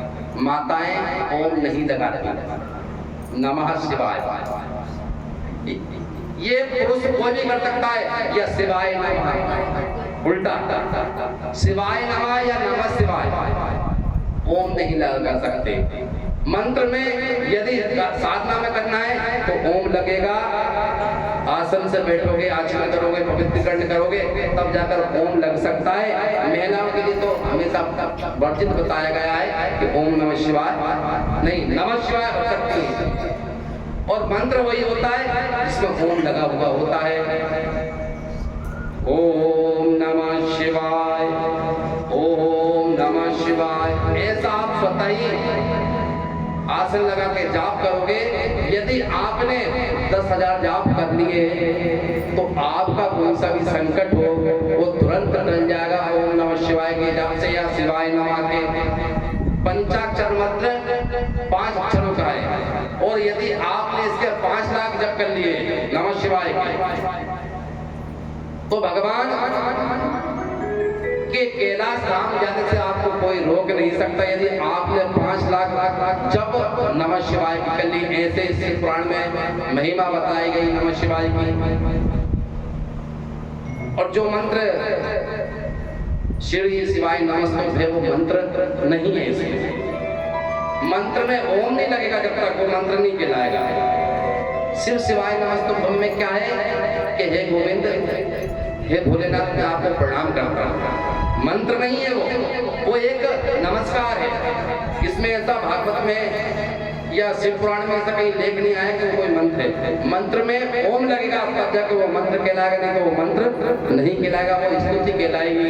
बोल शंकर भगवान की। जिसमें प्रवण लगा हुआ है उसको मंत्र कहते हैं। आप एक लाख बार ओम नमः शिवाय का जप करने से आपको 24 लाख गायत्री का जप का पुण्य मिल जाएगा। एक पूर्ण शरण आप पूर्ण कर लेंगे। कितनी ओम की महिमा बताई गई है। तो ओम ही सबसे बड़ा है, ओम में ही सब देवताएं, ओम से बढ़कर कुछ नहीं। सबसे पहले शिव के मुख से ओम सबकी धुनी निकली है। तो तेरा पल पल बीता जाए, मुख से जप ले नमः शिवाय।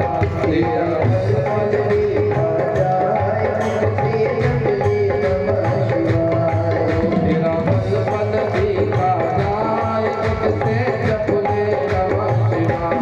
तेरा पल पल बीता जाए, मुख से जप ले नमः शिवाय। ओम नमः शिवाय, ओम नमः शिवाय, ओम नमः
तेरा तन मन साथ न जाए, तुझसे जब ले नमः शिवाय।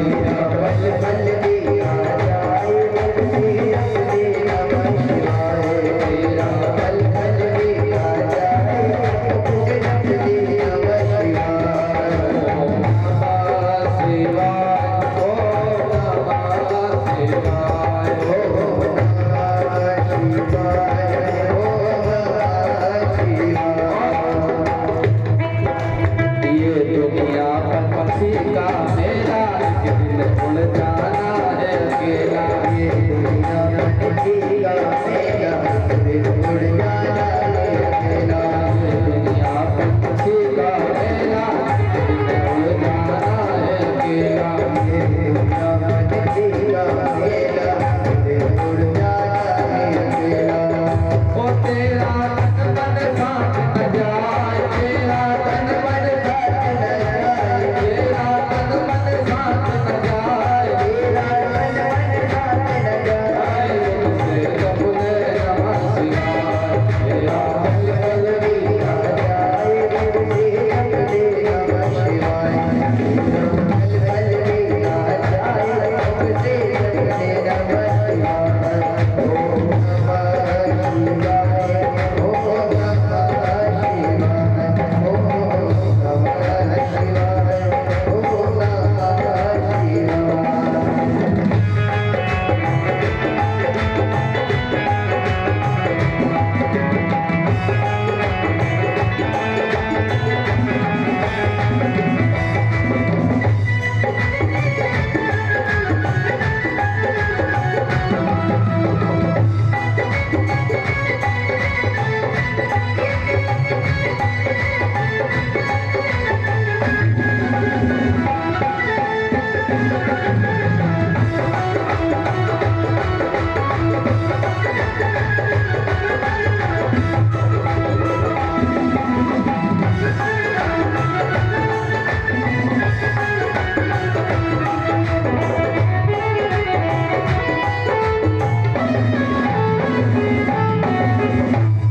प्रमाणकाल भगवान की जय हो।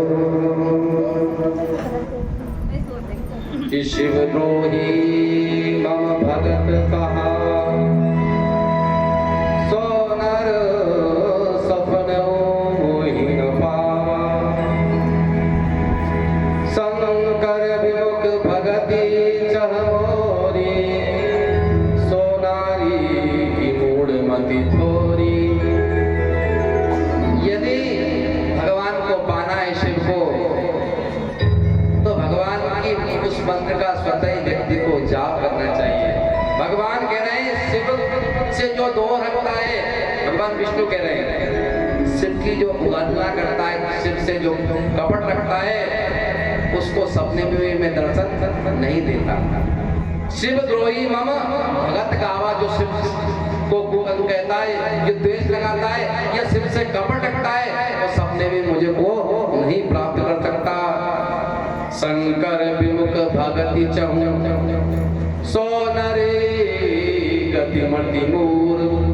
वो व्यक्ति मेरी नजर में मूर्ख है, वो भगवान को समझ नहीं पाया। भगवान को सो जाने दे देह जनाई, और जाने ही तुम्हें हो जाई। बताया कि भगवान कि दशोपचार, पंचोपचार, षोलोपचार से पूजन करना चाहिए। अब बताया आगे कि जो व्यक्ति भगवान का भजन करता है, अभिषेक करता है भगवान शिव जी का, तो कई प्रकार के लिंग बताए गए हैं। आप दूबा का लिंग बना सकते हो, आप कनेर के फूल का लिंग बना सकते हो, आप गोबर का शिवलिंग बना सकते हो, आप दही का शिवलिंग बना सकते हो। दही का जो शिवलिंग बनाता है और उसका जो अभिषेक करता है, यदि वो कर्जे में है, उसके पास कर्जा अधिक है, तो वो दही का शिवलिंग का प्रतिदिन अभिषेक करे, और जैसे जैसे उसने अभिषेक करा उसका धीरे धीरे कर्जा उतर जाएगा। ये शिव पुराण में देखा है। लेकिन होए दही का शिवलिंग, आप दही का शिवलिंग का अभिषेक करेंगे तो आपका कर्जा धीरे धीरे उतर जाएगा। यदि आपको चाहिए, संपत्ति चाहिए, तो आप मिट्टी का शिवलिंग बनाएं। और मिट्टी का शिवलिंग आपने बनाया और उसका आपने पूर्ण अभिषेक किया तो आपकी घर की समस्या दूर हो जाएगी। बालक जो है, यदि बालक से अभिषेक करवाना है तो आप दूबा का शिवलिंग बनवाइए और दूबा का शिवलिंग बनाकर और उस पर अभिषेक कराइए तो उसकी बुद्धि, भगवान बुद्धि के देवता गणेश उसकी बुद्धि प्रबल कर देंगे, बुद्धि के दाता है। कनेर का फूल कितना बड़ा महत्व बताया कनेर का फूल का भगवान शिव के लिए। 1000 बीलपत्री चढ़ा लो, 1000 समीपत्र चढ़ा लो, लेकिन एक कनेर का फूल आपने चढ़ा दिया तो 1000 बीलपत्री का फल आपको तुरंत मिल जाएगा। ये कनेर के फूल का है, ये पीला कनेर, और एक होता है लाल कनेर, एक लाल कनेर भी होता है। यदि आपने 1000 पीले फूल कनेर के चढ़ाए और एक फूल लाल कनेर का चढ़ा दिया तो 1000 के बराबर हो गया। ये शिव महिमा की कथा है। बोल शंकर भगवान की जय। गोबर का शिवलिंग भी बनता है। आप कहिए कि गोबर का शिवलिंग भी बना सकते हो, जिससे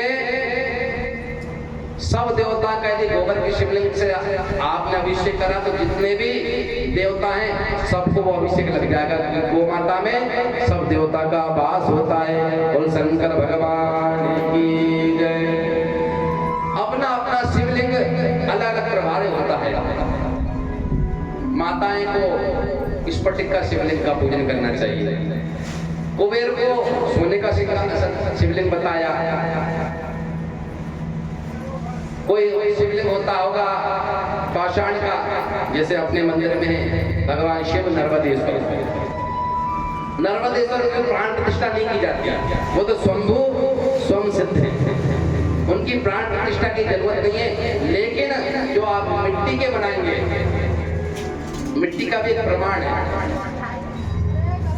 कि 4 अंगुल से बड़ा नहीं होना चाहिए शिवलिंग, और उसको मंत्रों से अभिषेक किया जाता है, उसमें संस्कार डाले जाते हैं, कई प्रकार के मंत्र विधिवत से उनका अर्चन किया जाता है, तब जाकर उनमें जीव आता है, तब जाकर उनका अभिषेक होता है। ऐसे इसमें मंत्र बताए, सत्तो जाता प्रपद्यामि सत्तो जाता इमे नमो नमः, ओम आम ह्रीम क्रोम बम यम लम सम हम सोहम अस्या शिवस्य प्राण वाक् वामन चक्षु श्रोत दिव्या पाद वायुस्तानि, ऐसे मंत्र बताए जिससे उनका नाश होता है, जिससे उनको प्राण डलते उनमें, तब जाकर पार्थेश्वर का बड़ा महत्व बताया है। जिस व्यक्ति ने 1 लाख पार्थेश्वर बना लिए वो साहिब व्यक्ति को प्राप्त हो जाता है और शिव धाम को चला जाता है। बोल शंकर भगवान की जय। शिवलिंग की बड़ी महिमा बताइए। जो जिस कामना से शिव की आराधना करेगा उसको उस प्रकार से भगवान शिव शंकर फल दे देते हैं। अब आप एक अंगूठे का भी शिवलिंग बना सकते हो। यदि कुछ नहीं है तो आप अंगूठे पे जल चढ़ा लो, आपका जल भगवान शंकर पे चढ़ गया, क्योंकि अंगूठे के बराबर भी मिट्टी का शिवलिंग बनता है। एक महात्मा का यही कर्म था कि प्रतिदिन अभिषेक करते थे, लेकिन एक दिन भोलेनाथ ले जाना भूल गए। क्या करें, संकल्प ले रखा था कि जब तक मैं जीऊंगा तब तक भगवान शिव जी तुम्हारा मैं अभिषेक करूंगा, लेकिन कुछ नहीं था तो उन्होंने अपने अंगूठे को भगवान शिव समझा और 1 लोटा जल चढ़ा दिया, तो भगवान उसी में प्रसन्न हो गए। बोल शंकर भगवान की। चढ़ाया 1 लोटा जल, उसी का दुख दिया सब। लेकिन भगवान की पूजन की विधि इसमें बताइए कि पंचोपचार कर सको, दशोपचार कर सको और 16उपचार कर सको, किसी भी प्रकार से पूजन करो, लेकिन श्रद्धा और विश्वास से करो। आप मत करो पंचोपचार, मत करो 16उपचार, मत करो दशोपचार, लेकिन भक्ति भाव से जो आप जल चढ़ा रहे हैं तो 1 ही लोटा आपको काम कर जाएगा, वही आपको कैलाश धाम तक पहुंचा देगा, इसमें संदेह नहीं है। हम लोग की भ्रमता ये हो गई है कि हम उलझ चुके हैं, हम अपने आप में उलझ चुके हैं, हम समझ नहीं पा रहे हैं। आज हमने ये कर लिया, कल वो कर लिया, परसों ये कर लिया, हमको अपने आप पे विश्वास नहीं। हम सोच रहे हैं 10 रुपए में 1 लाख रुपए खरीद आए।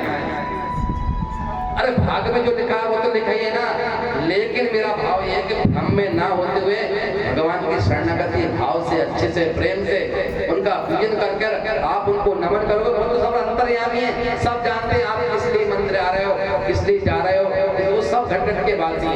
लेकिन जब अच्छा भाव होगा भगवान के प्रति तो अच्छी आपको सदगति मिलेगी। चाह रही भावना जैसी प्रभु मुहूर्त देखी दिन जैसी, वो मंत्र पे विश्वास कर लिया आपने तो आपको स्वतः ही मंत्र मिल जाएगा कि मंत्र महामणि, मंत्र महामणि विषय व्याल के, मंत्र महामणि विषय व्याल के, मंत्र महामणि विषय व्याल के, मंत्र महामणि विषय व्याल के, बेटत कंतुवाल के, बेटत कंतुवाल के, सत्संगति मृदु मंगल मूला, सत्संगति मंगल मूला, मिलय जो संत कोई अनुकूला, मिलय जो संत कोई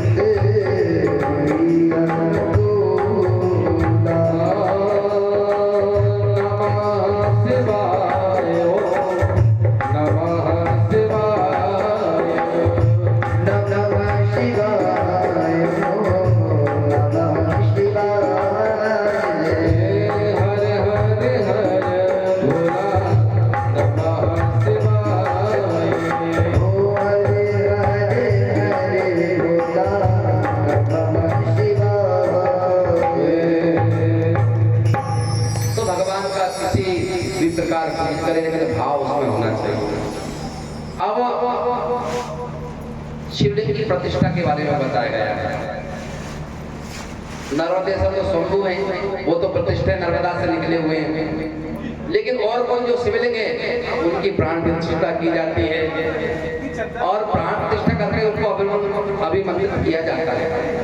लेकिन ऐसे एक नर्मदेश्वर महादेव की प्रतिष्ठा नहीं की जाती है और वह स्वयं अपने आप में प्रतिष्ठित हैं। बोल शंकर भगवान की जय। अब शिव क्षेत्र के बारे में बताया गया है। सूत जी कह रहे भगवान ये शिव क्षेत्र है क्या? तो सूत जी महाराज ने कहा कि सारा संसार शिव में है। आप ये ना सोचे कि शिव से कोई परे है। जैसे यहाँ पर ये मंदिर है, इसके आसपास के 200 किलोमीटर के क्षेत्र में भगवान शिव का जहाँ मंदिर होगा वो सब शिव क्षेत्र है। उस क्षेत्र के बीच में जो भी कुआं है वो गंगा समान है, जो भी नदी वो तीर्थ समान है, उसको शिव क्षेत्र कहा गया है। प्राणी उसमें मुक्ति पा सकता है। फिर सदाचार के बारे में बताया गया, सदाचार होना चाहिए। फिर बताया कि महाराज धर्म 2 प्रकार के बताए गए हैं। एक धर्म तो व्यक्ति अपने स्वार्थ के लिए कर रहा है कि मेरा ये काम हो जा भोलेनाथ तो कल मैं ये कर लूंगा, परसों को कर लूंगा। एक अपने व्यवसाय के लिए पूजन कर रहा है व्यक्ति, वो एक निष्काम से कर रहा है। तो जो व्यक्ति कामना से कर रहा भगवान वो तो करेंगे ही सही, लेकिन भगवान सब जानते हैं कि इस कामना के लिए आया है। लेकिन भक्ति शास्त्रों में बताई है निष्काम, वो तो सब जानते हैं। तो निष्काम किस भक्ति कामिना प्रियारी लोभिन के प्रिय धाम तिमिर गुणात निरंतर प्रिय लागो राम। तो निष्काम भक्ति जो होगी तो कहते हैं नवदा भक्ति में कि छल कपट दम पाखंड यदि अंदर भरा है और आप खूब जल चढ़ा रहे हैं या सब कुछ कर रहे हैं तो कोई मतलब नहीं है। आपकी भक्ति अच्छी हो, इसलिए सरलता से भगवान के मंदिर में जाकर सारे कपड़ों को, जंजालों को छोड़कर भगवान के मंदिर में जाओगे तो भगवान आपके मनोरथ को पूर्ण कर देंगे। इसलिए कि नमः छल छल छल सब हीना, नमः छल छल छल सब हीना, मम भरोसा हिया हरस न दीना।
तो जल जरूर चढ़ा रहे हैं, लेकिन जल के साथ हमारी भावना भी ऐसा होना चाहिए, प्रभु हम आपके लिए जल चढ़ा रहे हैं। और आप सब जानते हो, जो आपने मंत्र दिया है उसको ऐसा विश्वास होकर उस मंत्र से जल चढ़ाना चाहिए। चाहे ओम नमः शिवाय से चढ़ाओ या किसी राम से मंत्र चढ़ाओ या ओम नमो भगवते वासुदेवाय के मंत्र से चढ़ाओ, किसी भी मंत्र से आप जल चढ़ाओ, लेकिन उस मंत्र पे भगवान शिव पे विश्वास होना चाहिए, तब जाके वो जल भगवान तक पहुंचेगा।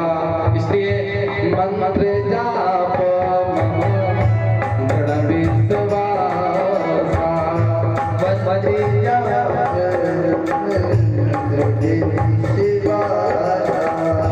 पंचाम भजन सो वेद प्रकाशा,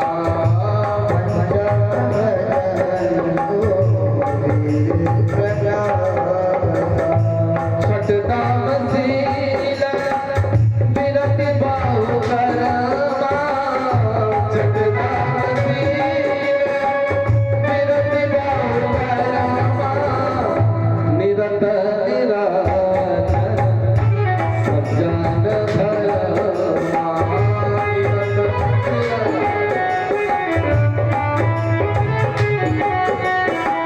ओ साधम सामय मो जग देखा,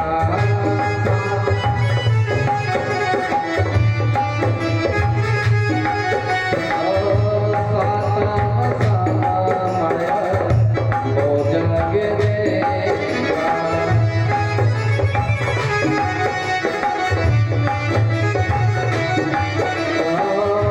मोते संत साधिक कर लेगा,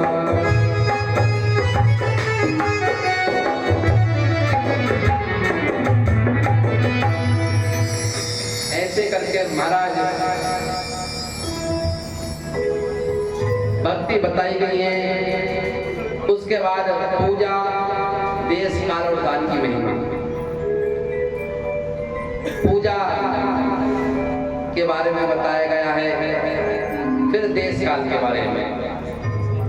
एक होती मानसिक पूजा और एक होती कर्म पूजा। कर्म पूजा दूध चढ़ा रहे हैं, जल चढ़ा रहे हैं, बेलपत्र चढ़ा रहे हैं, फूल चढ़ा रहे हैं, अर्घ दे रहे हैं, प्रभु दीपक लगा रहे हैं, नैवेद्य लगा रहे हैं। और एक होती मानसिक पूजा कि भगवान हम आपको जल चढ़ा रहे हैं, हम आपका भजन कर रहे हैं, हम आपकी माला कर रहे हैं। एक मानसिक पूजा भी होती है अंदर द्वारा। अच्छा, एक और बात भी है, मंत्र जल्दी सिद्ध करना है आपको तो अंदर का भजन करना चाहिए। यदि ओंठ हिले हमारे तो मंत्र प्रभावकारी कब हो जाता है? यदि ओट ना हिले और मन ही मन में वो चलता रहे तो वो प्रभावकारी मंत्र होता है। इसलिए शाम और सुबह व्यक्ति जब संध्या करने बैठता है तो मंत्र बोल करने नहीं करता, जब अंदर ही अंदर जप करता है, और अंदर ही अंदर जप करने से वो जप सिद्ध हो जाता है। और वाणी से यदि तुम बोलोगे तो सिद्ध तो होगा लेकिन कम होगा, उसका प्रभाव कम होगा। इसलिए वो भी मंत्र हम जप करें तो मौन और साधना लगाकर उस मंत्र का जप करना चाहिए। ये जप की विधि बताइए। अब जप कहाँ करना चाहिए, इसका फल कहाँ कितना मिलता है? घर में करोगे तो 10 गुना, यदि घर में आपने जप करा तो 10 गुना, और यदि मंदिर में करा तो 100 गुना।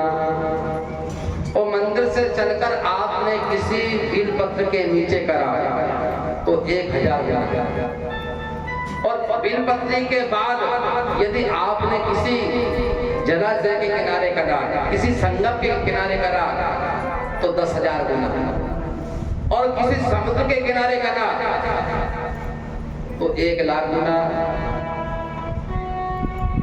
और किसी पुरी में करा तो 10,00,000 गुना उसका फल आपको मिलता है। अब बताइए इतना फल मिलता है और इतनी जगह हम भजन करने गए और मन एक भी जगह ना लगा, मंदिर में लगा नहीं, घर में लगा नहीं, तीर्थ में लगा नहीं, बेलपत्री के पेड़ के नीचे लगा नहीं, समुद्र के किनारे लगा नहीं, तो मतलब क्या हुआ उस भजन का? और कहते हैं शिव पुराण में लिखा है जहाँ व्यक्ति का मन लग जाए वहीं भजन सिद्ध हो जाता है। बोल शंकर भगवान की जय। तो आप ये ना सोचें कि भाजा के भजन करने वहाँ मन ही नहीं है, गौशाला में गए तो वहाँ भी मन नहीं लगेगा, जैसे माला करने बैठे छटकाने बैठे दुकान की याद आ गई, किसी को जमीन की याद आ गई, किसी को पड़ोसन की याद आ गई, और माला चल रही है ओम नमः शिवाय ओम नमः भगवते। तो ऐसा मंत्र भी नहीं, हमको यदि भजन करना है तो निर्मल मन से, अंतःकरण शुद्ध करके, निर्मल मन जन सो मोहि पावा। मन अच्छा होगा तो मन चंगा तो कटौती में गंगा। यदि मन अच्छा है तो सब कुछ अच्छा है। कि कबीरा मन निर्मल भयो, कि कबीरा मन निर्मल भयो, जैसे गंगा तीर और पाछे पाछे हरि फिरे, कहत कबीर कबीर। यदि मन हमारा अच्छा हो जाएगा तो भगवान हमारे पास स्वामी उस भजन के माध्यम से आ जाएंगे। फिर बताया है दान के बारे में, पूजा, देश और दान। दान की गति बताइए। प्रथम भगति दान में बताया गया है दान, भोग और विनाश। पहले भी मैं कथा में बता चुका हूँ आपको। दान की 3 गतियां, दान सबसे उत्तम गति, फिर भोग और तीसरी विनाश। सो धन्य धन्य प्रथम गति जाकी, धन्य पुण्य रति मति सोई पागी। यदि धन की पहली गति दान बताई गई है, आप दान करें। फिर यदि दान नहीं बन सके तो आप उसको भोग में ले लें कि भैया अच्छा खा लें, अच्छा पहन लें, तीर्थ यात्रा कर आए, माता पिता को सेवा में लगा दें, संतों की सेवा में लगा दें, कुछ ना कुछ अपनी सेवा में लगा दें। दान नहीं बन रहा तो ऐसा कर लें, चलो वो भी नहीं करेंगे, फिर क्या करेंगे? चलो तिजोरी की चाबी किसी को नहीं देंगे, बस मैं ही सुबह और शाम अगरबत्ती लगाकर और बस उनकी पूजा करेंगे। कहीं कल न कल बढ़ जाए, बढ़ती क्या? यदि बढ़ती होती तो लोग भाग के तिजोरी में लगा देंगे। हाँ, देखने ही नहीं देते किसी को। कहते जरूर है भगवान, तन मन धन यह जीवन सब कुछ है तेरा, प्रभु सब कुछ है तेरा, तेरा तुझको अर्पण क्या लागे मेरा। ओम जय जगदीश हरे। तन मन और धन तीनों कह रहा है, लेकिन भगवान तुम सोचना कि तन तो है तुम्हारा, मन भी है तुम्हारा, लेकिन लेकिन धन तुम्हारा नहीं है, धन तो मैंने कमाया है, मेरा है, और जो तुम्हारा धन है वो भी मेरा ही, तुम तुम्हारा मत समझो, तुम्हारा वो भी मेरा ही है। कितना स्वार्थ हो गया जी। और क्या जरूरी है कि तन मन धन सब यह जीवन सब तेरा ही है, तेरा तुझको अर्पण क्या लागे मेरा।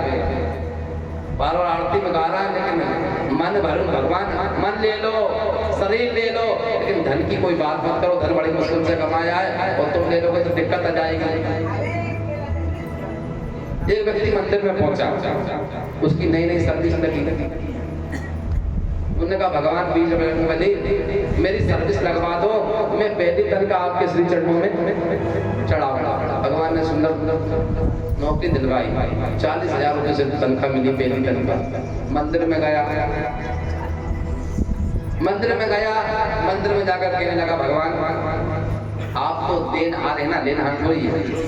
मन में विचार आया उसका, क्योंकि मैंने आपसे नौकरी मांगी, आपने दे दी, लेकिन मेरा भी कुछ कर्तव्य बनता है कि मैंने ये कहा था मंदिर में कबूला था कि कुछ ना कुछ दान करने आऊंगा। देखो मैं बात का पक्का हूँ और मैं जरूर आया पहली तनख्वाह लेकर, लेकिन मैं भगवान न्याय करता हूँ, मैं न्यायाधीश हूँ, मैं आप और मुझमें कोई बराबरी है, मैं आपका ही स्वरूप हूँ, मैं आपका ही अंश हूँ, आपसे लिया है प्रभु, तो आप से निवेदन करता हूँ ये पहली तनख्वाह आपके चरणों में चढ़ाने आया हूँ। तो कुछ 40,000 रुपए में से 40 सिक्के लेके आया था केवल। कितने? 40,000 रुपए की तनख्वाह में 40 सिक्के, और 40 सिक्के में भी उसने क्या करा कि हनुमान जी के मंदिर में रकील खींच दी और कहा कि प्रभु मैं तुम्हारे तरफ देखूंगा वो तुम्हारे, और मेरे तरफ तो जो मैं देखूं वो मेरे। तो चतुर तो था ही वो, तो कहता भगवान को कोई जरूरत नहीं है, 2-4 सिक्के भगवान के श्री चरणों में, बाकी अपने पल्ले में पूरे। पीछे एक और भगत खड़ा था, वो उससे भी बड़ा चतुर था, वो भी मंदिर में गया था कुछ चढ़ाने के लिए। उसने कहा ये बड़ा चतुर है, साला पहली तनख्वाह लगी इसकी और 2-4 सिक्के फेंके, बाकी सब अपनी तरफ रख लिए। लेकिन प्रभु मैं ऐसा नहीं हूँ, इतनी ऐसा नहीं हूँ, मैं हूँ जरूर कंजूस, लेकिन इतनी ऐसा कंजूस नहीं हूँ, मैं तो बड़ा दानी हूँ। तो अब वो दान कैसे करने आया कि प्रभु आप तो घट घट में रह के हरि व्यापक सर्वत्र समान, आप तो सब जगह आपका निवास है, लेकिन मैं सिक्के ऊपर की ओर फेंकूंगा, ऊपर तुम ऊपर रहते हो, यदि तुम हो तो झेल लेना, और नीचे जो गिरे वो मेरे और ऊपर वाले तुम्हारे। इतने चतुर हैं। तो दान भोग और विनाश।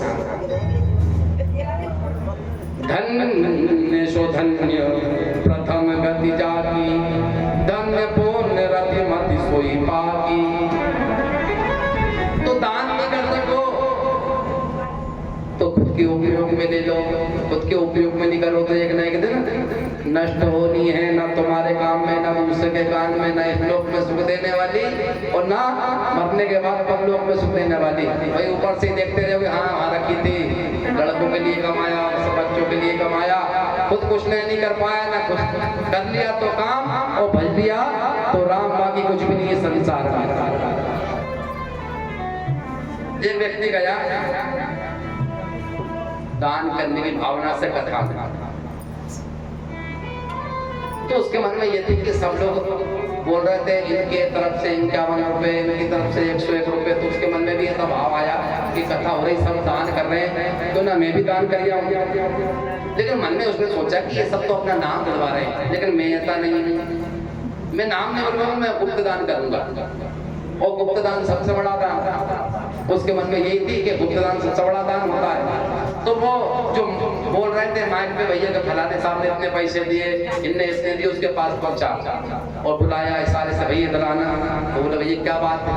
कहले मैं दान करना चाहता हूँ। तो बोले करो, क्या नाम है आपका? कहले नहीं, नाम नहीं बुलवाना चाहता, मैं तो गुप्त दान करना चाहता हूँ। हाँ बोलो कितना?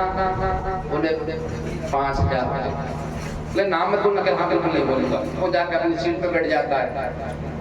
फिर थोड़ी देर बाद फिर घोषणा होती है इतने इतने पैसे दे, इतने पैसे, तो उसके मन में फिर आता है कि एक काम करता। फिर पुनः वो वापस उस व्यक्ति के पास जाता है कि भैया एक काम करना। बोले कैसे आना हुआ? बोले मैंने जो आपको 5,000 रुपए दिए थे, तो क्या बोला नाम बोलना है? कहले नहीं नाम नहीं बोलना, अपना बोलना है केवल कि इसी सभा में बैठे जिन्होंने ये 5,000 रुपए दिए, वो वो इसी पांडाल में बैठे जिन्होंने गुप्तदान 5,000 रुपए दिए।